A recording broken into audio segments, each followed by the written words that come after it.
Hey, my name is Kristy Barber. I'm the founder of Kristy Barber Consulting. When I first started, it was a little bit of a struggle. I had just moved out of my hometown to a brand new place, didn't know a soul.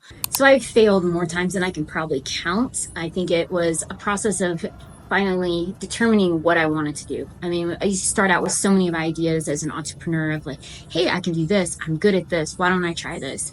And as I've done that over the years, I finally have honed it down and settled in on my skill sets, which are in finance and operations and putting processes together and fully believing that those are the offerings that I have. I started by going to as many networking events as I could, getting my name out there, really showcasing the accounting skills that I had. I started picking up a lot of bookkeeping clients. I think for a long time, I didn't like those skills and gifts and talents that I have in finance because it was something that, well, everybody does this, or I only saw it as most people just go the CPA route and they live in, that corporate world. And that is not the best setting for me. I like more of the consulting part roles where there's freedom to come and go. I'm not tied necessarily to you're working in these parameters, which all of my friends out there that know me, they know I'm that person. I don't like to be kind of stuck in a box. I like being able to try a lot of different things and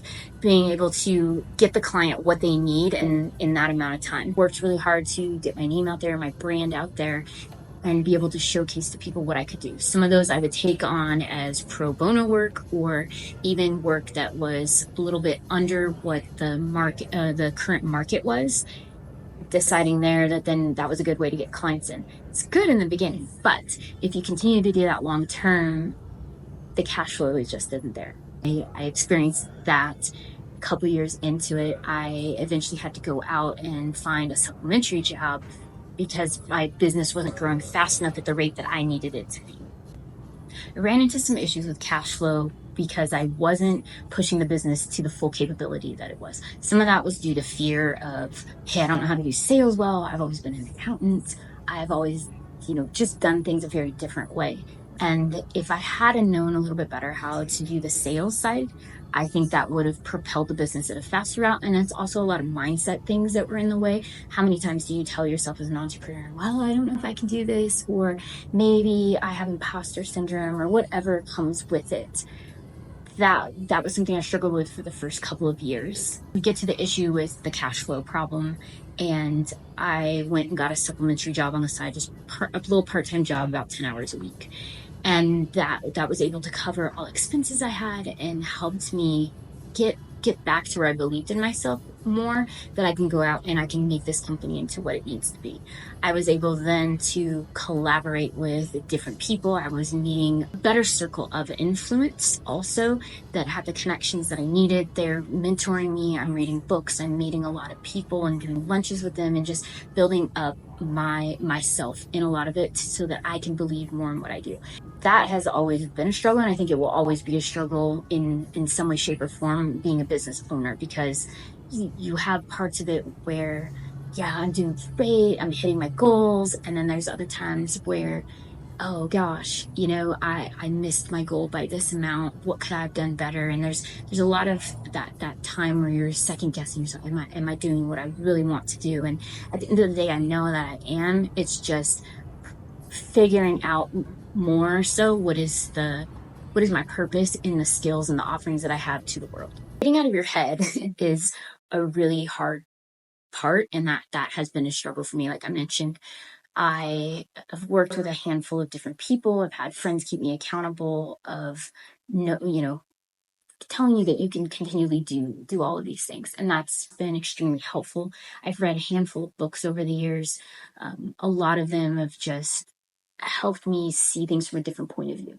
So one book talked about, hey, talk more to yourself instead of listening to yourself. So if you continually are telling yourself, hey, I have to do this, you're reading over the gratitudes. What are all the things that you're thankful for? You're doing affirmations back to yourself daily. I know Taylor Welch is one of these that talks about how he reads over his affirmations every morning before he kind of starts his day. And that's just a good way to help you build back and understand, yeah, I am capable of doing this. I know what I'm doing.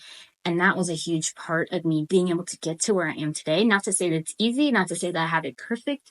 It's still a struggle. It's something I have to continually remind myself of. And I think two different seasons of life make it easier. So if there's particular seasons where, just a lot of things are hard, it makes it hard. When things are a little bit easier, makes it easier to do. And so that's how I've gotten to get a little bit more out of this mindset rut and be able to step into more of where I should be. One of the cool parts is I'm finally getting to where I have wanted to be. I've hired a couple of contractors. I've been able to outsource various things that I can't do anymore because I don't have the capacity to do it, or my skill sets aren't in alignment with doing that.